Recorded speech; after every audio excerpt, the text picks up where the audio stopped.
Wedding এপিসোডের আজকে 2 number episode নিয়ে চলে আসলাম। তো আজকে একটা হলুদের গর্জিয়াস লুক করে দেখাবো তোমাদের সবাইকে। সো আমি এই যে হেয়ার স্টাইল করেই চলে আসছি। দেখো আমার ফ্রেন্ড পিছন দিক দিয়ে কাল করে দিচ্ছে আমাকে, আর আমি এদিক দিয়ে মেকআপ করছি। সো মেকআপে ময়শ্চারাইজার, প্রাইমার, দেন হচ্ছে আমি কালার কারেকশন করে নিছি। কালার কারেকশন বলতে আমি কনসিলার করে নিছি আমার পিগমেন্টেড এরিয়াগুলোতে। আমার কালার থেকে এক শেড ডিপ কালার দিয়ে আমি কনসিলার করে এবার হচ্ছে আমার কাস্টমাইজ ফাউন্ডেশনটা অ্যাপ্লাই করে দিচ্ছি। আমার কাস্টমাইজটা ফাউন্ডেশন দেখো কতটা হলো ফুল কভারেজ, খুবই ফুল কভারেজ।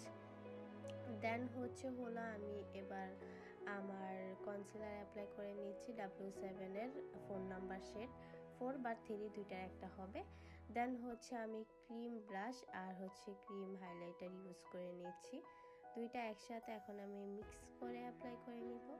তো আমার এই ভিডিওগুলো তোমাদের কেমন লাগে অবশ্যই জানাবা, আর কিরকম লুক তোমরা দেখতে চাও অবশ্যই কমেন্ট করে দিবা, তাহলে আমি ওই টাইপের লুক করার ট্রাই করব। এবার আমি সবগুলা ক্রিমি প্রোডাক্টগুলা এখন হলো পাউডার দিয়ে সেট করে নিব। দেখো আমি পাউডার দিয়ে সুন্দর করে বেকিং করে নিচ্ছি, সাথে সেটও করে নিব। এবার আমি আইব্রোটা ড্র করে নিচ্ছি, আর এই আইব্রো টিউটোরিয়ালগুলো অনেক পরিমাণের আছে আমার পেজে এবং আমার টিকটক আইডিতে, তোমরা চাইলে দেখে নিতে পারো।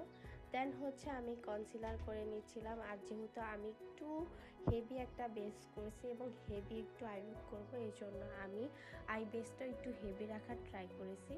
তারপর আমি ইনার কর্নার এবং ব্রাবোর এইখানে হাইলাইট করে নিচ্ছিলাম সুন্দর করে।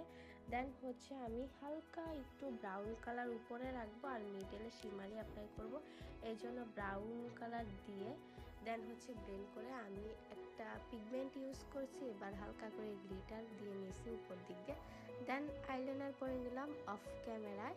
এবার আমি মাস্কারা দিয়ে আমি ল্যাশটা পরে নিলাম। দেখো ল্যাশ পরার পর পুরো লুকটাই চেঞ্জ হয়ে গেছে, আর এই লুকটা আমার খুবই ভালো লাগছে পার্সোনালভাবে। আমার প্রত্যেকটা লুকই আমার থেকে ভালো লাগে, কিন্তু এটা গর্জিয়াস ছিল অনেক, আমার থেকে ভালো লাগছে। আর তোমরা চাইলে বিভিন্ন হলুদের প্রোগ্রামও এই লুকটা ট্রাই করতে পারো, বা মেহেদির প্রোগ্রামও যদি এভাবে ট্রাই করো তাও অনেক সুন্দর লাগবে। এবার আমি কন্ট্রোল করে নিলাম, নোজ কন্ট্রোল করে সেটিং স্প্রে দিয়ে এবার হাইলাইটার দিয়ে নেব। অবশ্যই সেটিং স্প্রে দেওয়ার পর তোমরা হাইলাইটারটা দিবা, এতে কি হয় হাইলাইটারটার একটু পিগমেন্টেড ভালো আসে আর একটু ডিউ মেকআপ লুক চলে আসে। সো হাইলাইটার দেওয়ার পর এবার আমার ইয়াররিংটা সেট করে দিচ্ছিল আমার ফ্রেন্ড।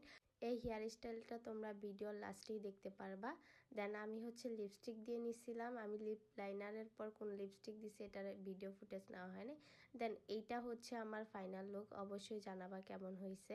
আর এই যে দেখো আমার হেয়ার স্টাইলটা কেমন হয়েছে অবশ্যই জানাবা। আজকে এতটুকু, আল্লাহ হাফিজ, টাটা।